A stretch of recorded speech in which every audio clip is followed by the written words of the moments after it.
one of the guys that we're speaking about right now, his wife actually said to him, look, I felt more secure with you when we had nothing. And the reason why she felt more secure with him when they had nothing was because although they had nothing financially, she had everything emotionally and physically.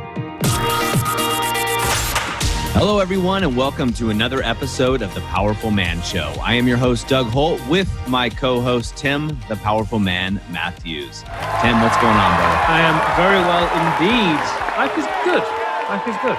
Thank you guys for listening, for the feedback, and for the men's wives who are reaching out to us. So if you think your wife isn't listening, you might want to think again. So today, Tim, speaking of wives, I want to talk about something that's come up before, and the topic for today is my business or my marriage. Yeah. I was speaking to one of the guys at the Alpha Reset that's just been in New Hampshire, and he came into the program after having done a lot of personal development, and he thought, and we see this often, don't we, Doug? I mean, you and I were there a long time ago as well. But we see it often where guys come into the program thinking that the problem they're experiencing in their life is centered around the business. Because the business is the symptom, i.e. they are working long hours, i.e. they are stressed, whatever the symptom is, they think that then in order to solve the problem and achieve more work-life balance and be happier and more fulfilled and less stressed and be in better shape, then they must tackle it by going into business. And I was speaking to this particular man on the first night, on the Thursday, and you know what that night's like, very chilled out, very informal. It's really getting to meet one another face to face and have some amazing conversations like this when I was having with him. And yeah, he got to the point in his life where he thought literally, 3 weeks before joining the program, he thought that he was going to have to choose between his business or his wife. Now imagine the dilemma that he is in, because he loves his business. He's poured his heart and soul into it for the past few years, but also loves his wife, of course, too. He dearly loves her, but he felt completely torn. And I can remember that actual first day of work on the Alpha Reset, the floodgates opened for him, didn't he? He just broke down in tears. All the stuff that he'd been holding on to, the fears, the doubts, the insecurities, the shame, the guilt, the sadness, the anger, everything that he was doing his best to contain just erupted. And it all came out. And he was gobsmacked, wasn't he? He said, wow, I just didn't think I was going to be even sharing anything like this. I've come here for business strategy. Yeah. And we'd not even touched anything on business. But in the process of him completely choosing to actually go into the root cause of this, it completely changed things for him. And luckily for him, he'd reached this point a few weeks into the activation method as well. You know what it's like. As guys come in, they have different, there are certain points in time where they continue to have more and more realizations. And luckily, the first one for him came very early on within the activation method, which is the lead into the Alpha Reset. And as a result, he started to make changes immediately within his marriage. And immediately, business started to become easier. Immediately was a lot happier with his wife and within himself as well. So then the Alpha Reset became a real catalyst for him. But that conversation I was having with him on the first night just absolutely touched me to the core. To just communicate eye to eye, face to face, heart to heart with another man who clearly is him, he's a great guy. He's not a dick. He's not selfish. He's not all these things that other people may have perceived him to be. He's a really nice, loving guy that just wants the best for himself, the best for his family, the best for his staff. And yeah, he may have gone a little bit off track, but to see him opening up on that first night, it really, really touched me. It really did. And it's a story that we hear so often, isn't it? Another guy that was at the Alpha Reset as well. I remember him on the first stage. Tim, just give me the strategy. Just tell me what to do. And I'm like, whoa, we'll just chill. We're going to get there, but it isn't about me telling you what to do. This isn't about you working harder, because for him, he came into the program after yet another failed relationship because he believed that in order to be the man that he thought he needed to be in a relationship, that meant having a big, successful, quote unquote, business. But as a result, he struggled to balance that kind of flow within his life, and relationships always were sacrificed as a result. And again, for him, he wanted the tactic, he wanted the strategy, he wanted us to give him, let's say, a list of things. Hey, go do this, this, and this. Because he's an action taker, he'll go and do it. But for all these guys, it wasn't about them working harder at all. It was all about these guys working smarter. And what I mean by that is surrendering. It was all about surrendering to the reality of how they feel and what's going on within them and what has been causing them to drive so hard to the point where they're literally thinking, is my marriage or my business? And guys, listening to this, you could see this post-interview of at least one of the men that Tim's mentioning in the Activation Method group that we have. Absolutely phenomenal. I was laughing, Tim, when he told me, I didn't know this previously coming in to the Alpha Reset, that, what his story was. But I do remember him at the end saying, I had no intention of talking about anything personal. And, what so many of the men, forget about is they're business leaders. You always talk about them being at the top of the tree. I think of it as top of the food chain, so to speak. They're leaders in their community and their business and their families. And this man, a leader in his church. So, he thought, hey, I'll come here for business and it'll all be good. And the thing is, you got to raise the bar as the leader, the mental state, right? And continue to raise your own mindset. That's how you grow your business first and foremost. Obviously, we went over tactics later, as you know. But for him, when you think of, it's either my business or my marriage. And the reason I think this comes up so often for us men, and certainly it has for me in my past, more relationships rather, before I was married. But it's because we know business, we can control business, and we get significance from business. And that's especially true, or we turn to it especially when we're not getting it at home. And I suspect that was happening for many of the men. I know it's happening for many of the men that are listening to this now because of the feedback that we get. And instead of it being an or situation, what if we flip that and take that word or and replace it with the word and? How does your life change if it's your marriage and your business instead of your marriage or your business? What mind shifts get to happen there? And that's what's so amazing at the Alpha Reset, is to see these things happen. And I'm laughing because I'm actually thinking about what you said about the other gentleman. I know we're not trying to use people's names here, but he was so frustrated because he's like, look, just give me the answers. Tell me, give me the cheat sheet so I can get out of here and get to work. Because he already bought in. He'd already done 8 weeks of work with us. And so he trusted our process, and it worked for him. But the truth is, you have to have the experience and those mindset shifts in order to see the other side. Completely. And one of the telling points as well for this, and I love what you're saying, Doug, about and, because the common pattern that we see with 99.9% of the men that come through the program is, they've all got good hearts. They're all amazing men. I firmly see that and believe that and feel it from them as well. And they've just got a little bit off track. And what they've done is they've thought that they have needed to be a certain type of provider for the woman in their life. And what they have then done is they've thought that the way to provide is through financial means. Yet one of the guys that we're speaking about right now, his wife actually said to him, look, I felt more secure with you when we had nothing. And the reason why she felt more secure with him when they had nothing was because although they had nothing financially, she had everything emotionally and physically. I'm sure he was there for her. He was present. He was available. She felt secure. She felt she could trust him. Although they may not have had any money, she wasn't concerned about that because the man that she married is there beside her, and that's all she needs to feel safe and secure. She believes in his ability to go and make money. He'd just been laid off from a very high-paying job, and that's when everything, his whole world turned around. This was before he started his business, but at that point, they had nothing. There was a period in time where they had nothing, and I found it very, very telling for her to then respond how she did, and because he thought, well, shit, I've got to get to work.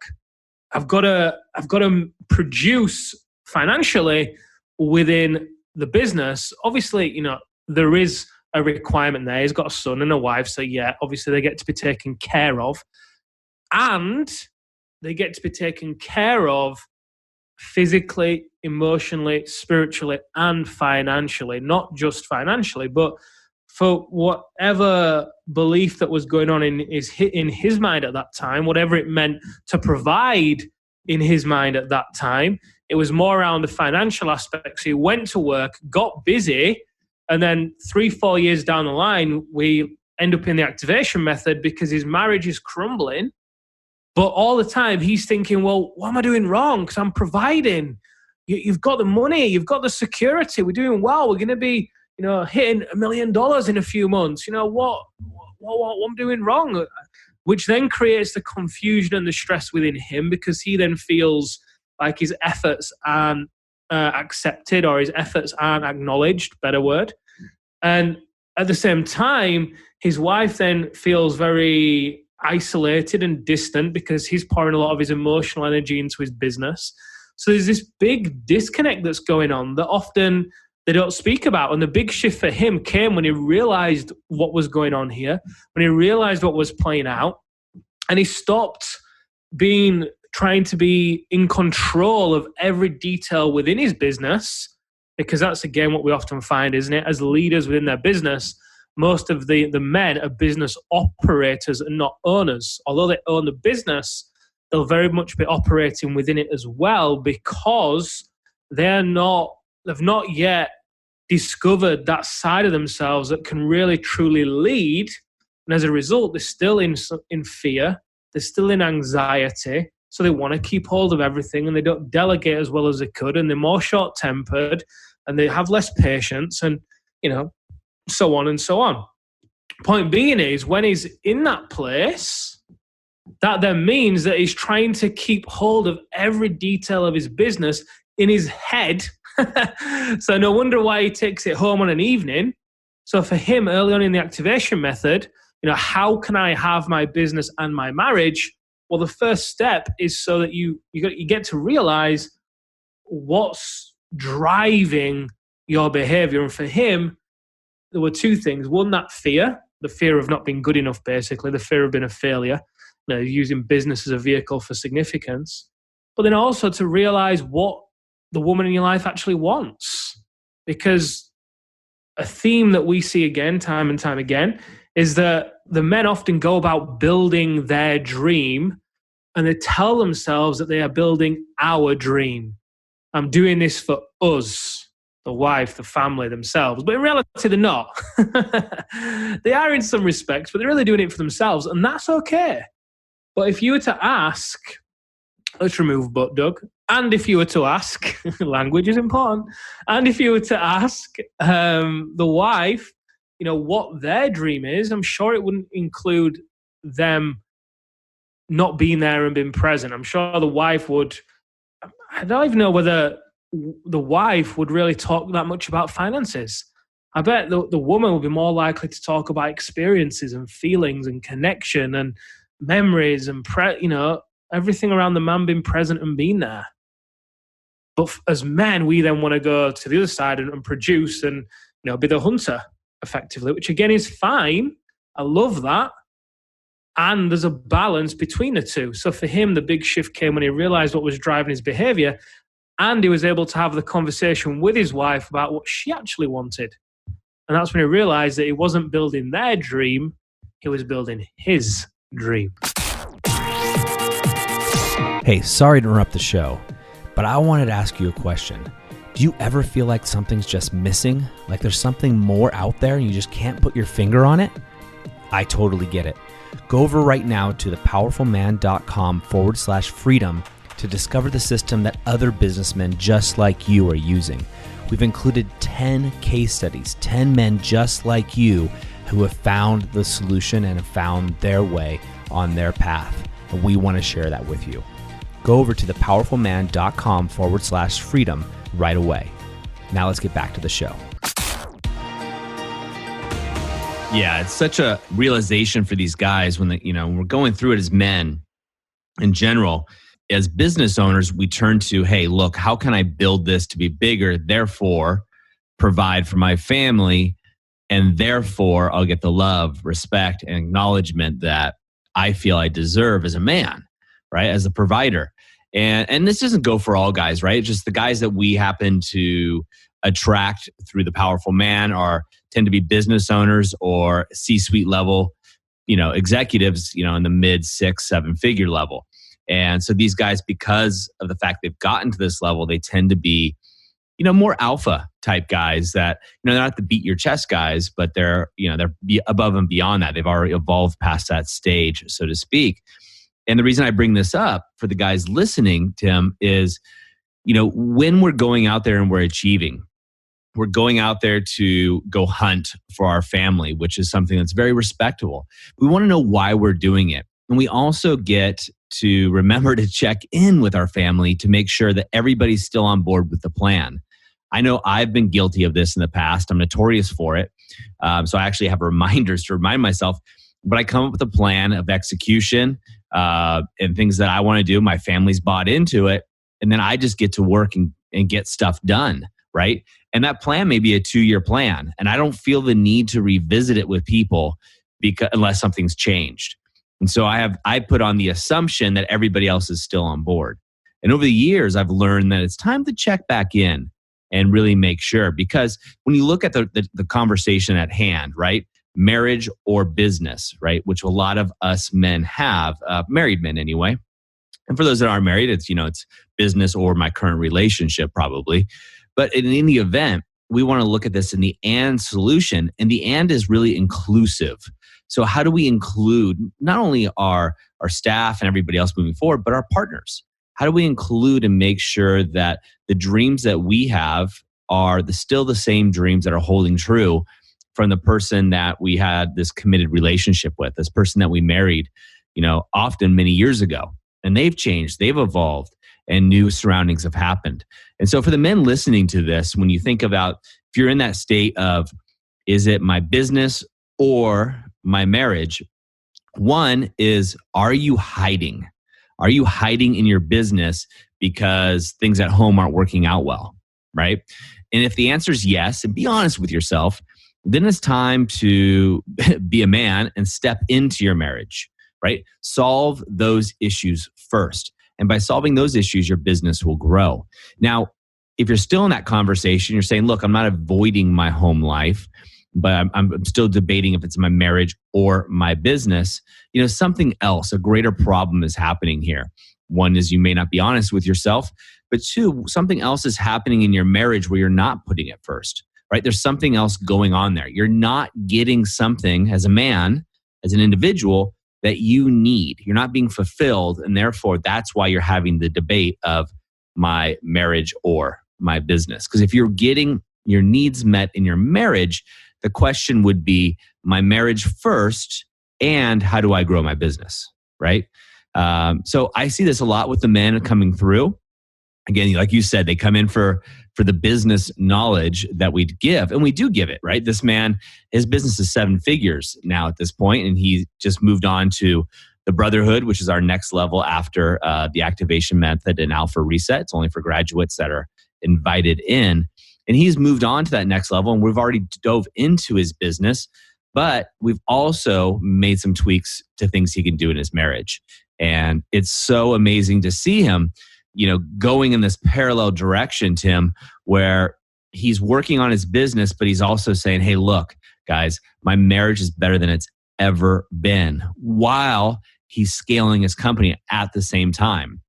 So marriage or business, but what about a paradigm shift? Marriage and business. And that's where the sweet spot really lies to me, Tim. I love it.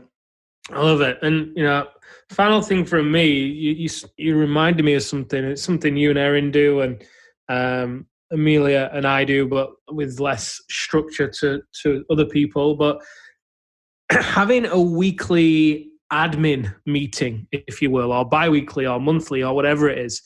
And so let me just set the scene here. One of the men that we was in the Brotherhood, he set something up within his marriage whereby once a week it was for them. I think it was every Monday. He would cook dinner for his wife. After they put the kids to bed, he'd cook dinner for his wife. They'd have a glass of wine, and they'd sit down and they'd go through all of the admin that they had to do for their life together, basically. So they'd talk about anything that was coming up with the kids, deal with that, square that away. Talk about anything that was to do with the running of the household, deal with that, square that away.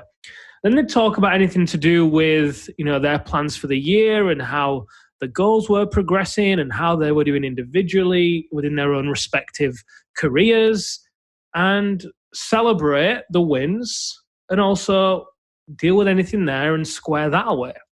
So although weekly admin meeting sounds very monotonous and boring, if you will, the context in which you actually conduct it or can conduct it, this guy in particular, glass of wine, cooked his wife dinner, she sat down, she put her feet up, she's all relaxed.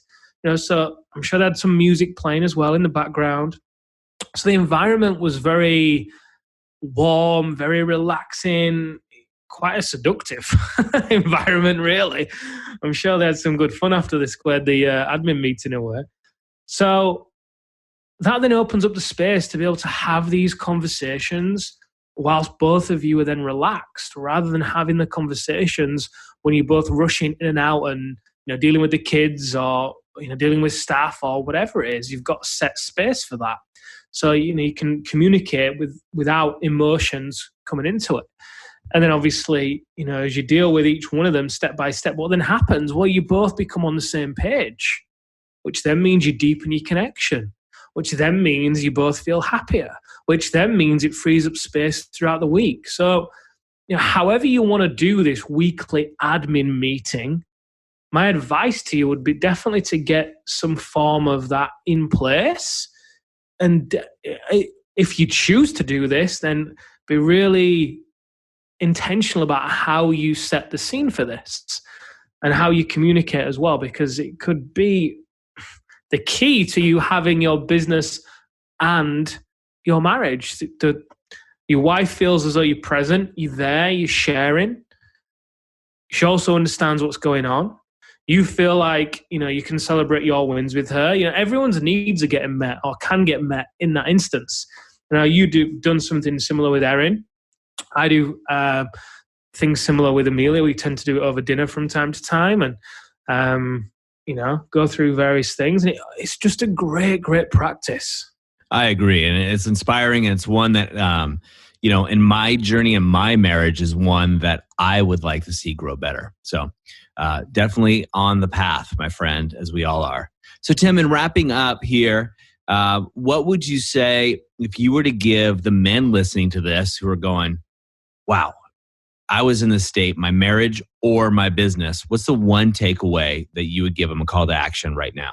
Apply for the activation method. Seriously, we've got an amazing program that is proven to work time and time again for the men that show up and do the work. It'd be a disservice of me to not blatantly promote it.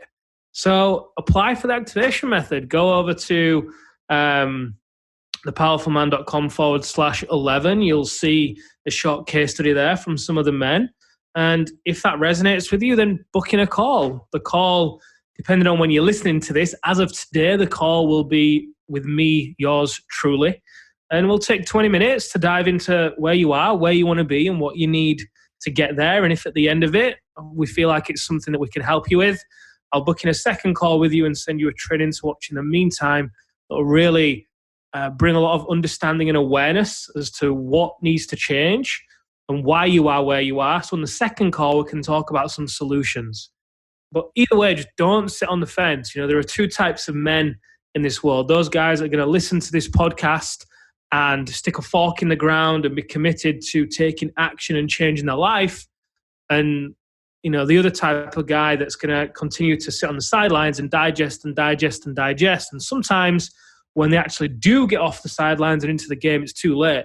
The ref's already blown his final whistle. So I know which one I prefer to be. I know which one I am. So just choose your camp wisely and go with it. I love it. There you go, guys. Right from the man himself. All right, gentlemen, until next time, we will see you back on The Powerful Man Show.